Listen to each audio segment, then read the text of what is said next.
Began YouTube channel நேயர்கள் அனைவருக்கும் வணக்கம். இன்றைக்கி நம்ம முருங்கைக்கீரையை வச்சு ஒரு சுவையான கூட்டும் ஒரு சூப்பும் நம்ம ரெடி பண்ண போகிறோம்.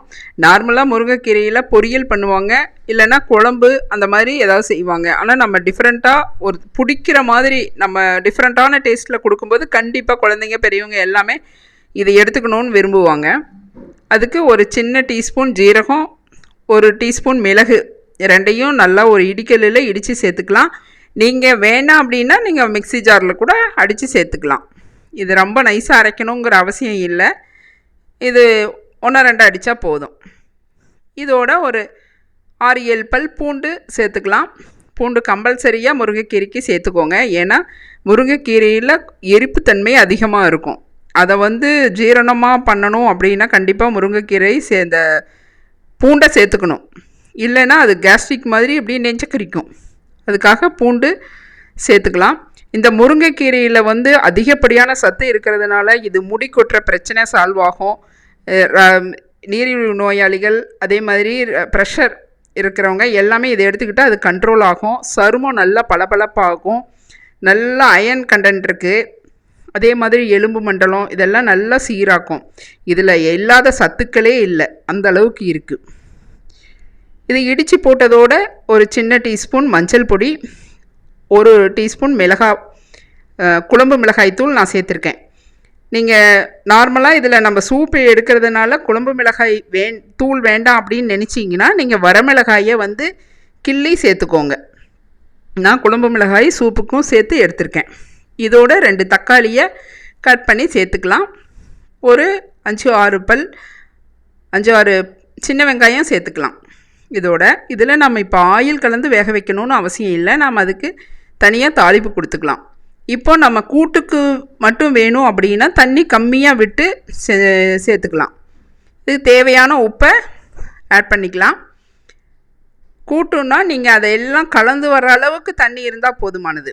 ரொம்ப பாருங்கள், இந்த அளவு இருந்தால் போதுமானது. பாருங்கள், இந்த அளவு போதும். சூப்புக்கு வேணும்னா தண்ணி கொஞ்சம் அதிகமாக சேர்த்துக்கணும். நான் இதில் சூப்பும் எடுக்க போகிறேன், அதனால் நான் தண்ணி கொஞ்சம் ஏச்சா சேர்த்துக்கிட்டேன். பாருங்கள், இந்த அளவுக்கு தண்ணி மிதந்து வர அளவுக்கு சேர்த்துக்கோங்க. உங்களுக்கு எந்த அளவுக்கு தேவையோ அந்த அளவுக்கு தண்ணி நம்ம வச்சுக்கலாம். அவ்வளோதான். இது குக்கரை மூடி போட்டு ஒரு 4 விசில் விட்டுறலாம். நல்லா வெந்து வரட்டும். எப்படியாவது ஒரு தடவையாவது ஒரு வீக்லி ஒன்ஸாவது முருங்கைக்கீரையை நம்ம எடுத்துக்கிறதுக்கு ட்ரை பண்ணணும். அது ஒரே மாதிரி எடுத்து கொடுத்து நம்ம செஞ்சு அவங்களுக்கு போர் அடிக்கிறத விட ஏதாவது இந்த மாதிரி வித்தியாசமாக நம்ம செஞ்சு கொடுத்தோம்னா கண்டிப்பாக ஒவ்வொரு தடவையும் ஒவ்வொரு வித்தியாசமாக இருக்குதுன்னு விரும்புவாங்க குழந்தைங்க. இப்போ ஒரு 2 பத்து தேங்காய் பல்ல மிக்ஸி ஜாரில் போட்டு 1-2 அடித்து வச்சுக்கிறேன். ஒரு பல்ஸ் மோடில் விட்டு, ரொம்ப நைஸாக தேவையில்லை. இல்லை நீங்கள் திருகி வச்சுக்கிறதுனால வச்சுக்கோங்க. இப்போ விசில் அடங்கிருச்சு, பார்க்கலாம். பாருங்கள், இந்த அளவுக்கு இருக்குது முருங்கைக்கீரை. இப்போ இதில் இருந்து நம்ம தண்ணி எடுத்துக்கலாம். அந்த சூப்பு நல்லா கிளறி கொடுத்து அதில் கொஞ்சமாக நம்ம சூப்பு எவ்வளோ தேவையோ அந்த அளவுக்கு எடுத்துக்கலாம். நான் இந்த மாதிரி வடித்து எடுத்தாவே கண்டிப்பாக சூப் வந்துடும்.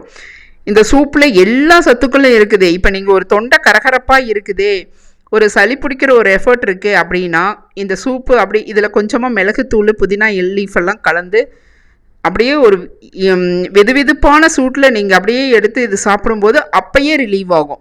அந்த ப்ராப்ளங்கள்லாம் அப்பயே ரிலீவ் ஆகும். இந்த சூப் ஒன்று எடுத்துக்கிட்டோம்னாவே நல்லா ஒரு உடம்புக்கு தேவையான எனர்ஜி கிடைச்ச மாதிரி ஒரு எஃபர்ட் வரும். இப்போ மீதி இருக்கிறத நான் அப்படியே அடுப்பை ஆன் பண்ணி அப்படியே சுண்ட வைக்கிறேன் அந்த சூப்பை. நீங்கள் வேண்டாம் அப்படின்னு நினச்சிங்கன்னா நீங்கள் இன்னும் கொஞ்சம் கூட அந்த சூப்பில் வடித்து எடுத்துக்கலாம். இவ்வளோ அதிகமாக இருக்குது அப்படின்னா நம்ம எடுத்துக்கிற பக்குவத்தில் தான் இருக்குது. நம்ம ரொம்ப அதிகப்படியான தண்ணி கூட்டு வேணும் அப்படின்னா சூப்பு கொஞ்சம் எச்சா வச்சுக்கலாம். இல்லைன்னா நம்ம வடித்து எடுத்துக்கலாம். இதை நான் அப்படியே ஆன் பண்ணி அதை அப்படியே கொஞ்சம் நேரம் சுண்ட வைக்கிறேன். அது அப்படியே சுண்டி வரட்டும் கொஞ்சமாக. இப்போ இதை அப்படியே கூட சாப்பிடலாம். இது சாதத்தோடு சாப்பிட்லாம். இல்லை நம்ம ஏதாவது சாம்பார் சாதம், ரச சாதத்துக்கும் கடிச்சிட்டு சாப்பிட்லாம். ஆனால் இதுக்கு ஒரு தாளிப்பு கொடுத்தோம்னா சுவை இன்னும் அதிகப்படியாக கூட்டி கொடுக்கும். அதனால் நம்ம இந்த கூட்டுக்கு ஒரு தாளிப்பு கொடுத்துடலாம். ஒரு சின்ன கடாய் வச்சு ஆயில் விட்டு, ஆயில் நல்லா ஹீட் ஆகட்டும். நம்ம கொஞ்சம் சுவையாக கொடுக்கும்போது தானே சாப்பிட்ணும் அப்படிங்கிறது தோணும். இல்லைன்னா கொஞ்சம் அடிச்சதுன்னா கொஞ்சம் சாப்பிட்ணுங்கிற ஒரு இன்ட்ரெஸ்ட் வராதில்ல. அதனால் கடுகு போட்டு, கடுகு நல்லா பொரியட்டும். இதுக்கு அதே மாதிரி கொஞ்சமாக பெருங்காயத்தூள் சேர்த்துக்கலாம். அந்த முருங்கைக்கீரையோட எறுப்புத்தன்மையை எடுக்கிறதுக்கு, ஜீரண பிரச்சனை இல்லாமல் இருக்கிறதுக்காக கொஞ்சமாக ஒரு பெருங்காயத்தூள் கண்டிப்பாக சேர்த்துக்கலாம். அதோட கட் பண்ணி வச்சுருக்கிற சின்ன வெங்காயம் சேர்த்துக்கலாம். இது எல்லாம் நல்லா பொரிஞ்சு வரட்டும், வதங்கி வரட்டும்.